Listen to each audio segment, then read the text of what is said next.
When you're starting off your FF14 journey, or even long before that, you often hear some myths about the game that are either stopping you from enjoying or tend to drive you away from the game completely. I've heard my fair share of these, and I blame some of them for starting the game too late. So the more misconceptions we get out of the way, the better, which is exactly what we'll do in this video. My name is Ivona from momsden.com, and if we haven't met yet, go ahead and press that sub button. I make simple guides for classes, dungeons, raids, and collectibles you'll enjoy if you're a fan of easy in-game wins. I currently cover all things FF14, and I also live stream on this channel quite a bit. If you're looking for a chill, friendly MMO community, drop by the chat and say hi to us. The most cliché thing you'll ever hear about FF14 is that it's a weeb game. Now, I have to somewhat disagree with this, because for the most part, the story is very well suited for anyone not on the weeb train.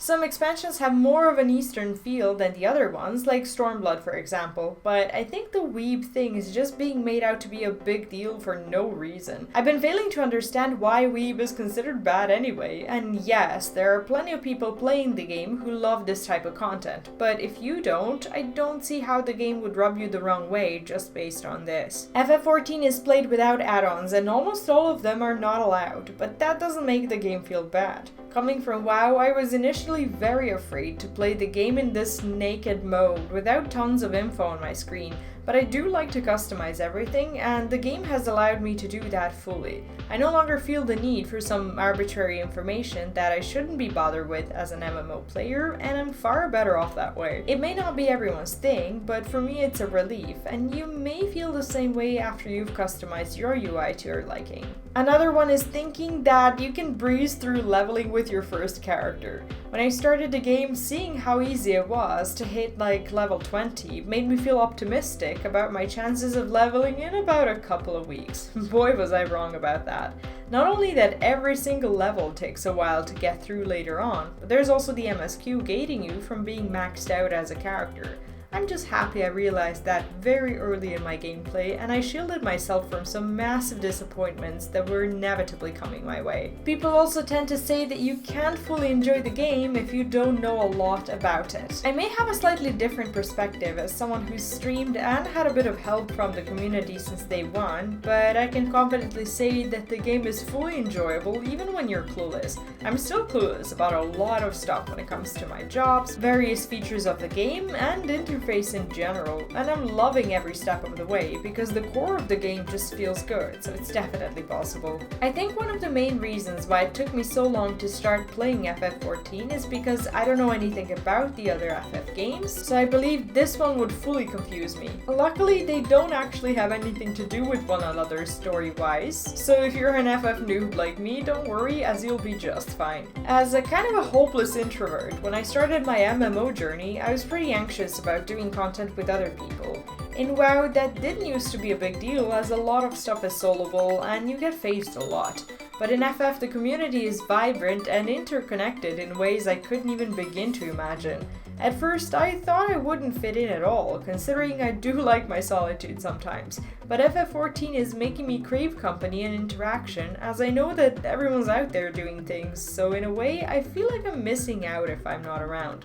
There's plenty of in-game content to do, both with others and solo, so whatever you feel like when you log in, I'm sure you should be fine. Starting FF14 in 2021 was a bit stressful, as I'm painfully aware of how long the game has been out there, and I kind of knew I was behind.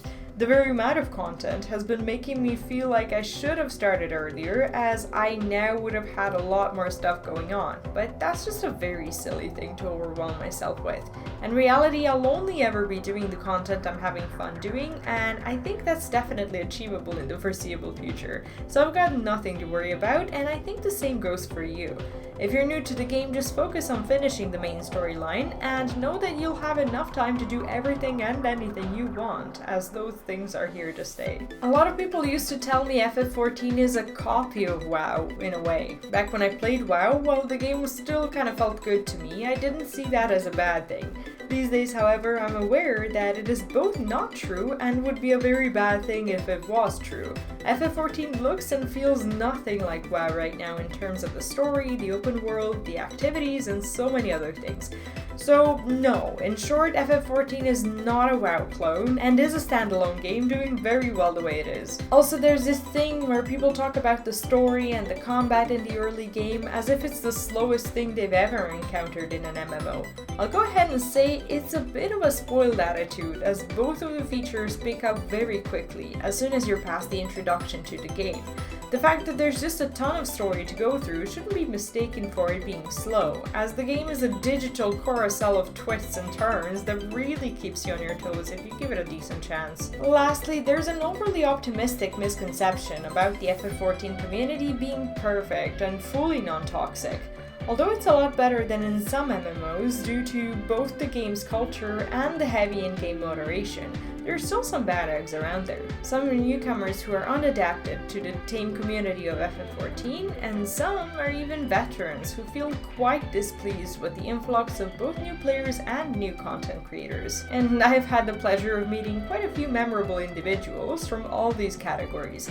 All in all, I think it comes down to the world, and I've been feeling quite sheltered from any bad behavior over on Lich, but the situation differs from world to world. Most people I've encountered, however, are terrific, and I think that's largely the case with most players. I should hope so, at least. And that's pretty much all I've got when it comes to some FF14 myths. What are some more specific ones that you know of about jobs or the content or the game in general?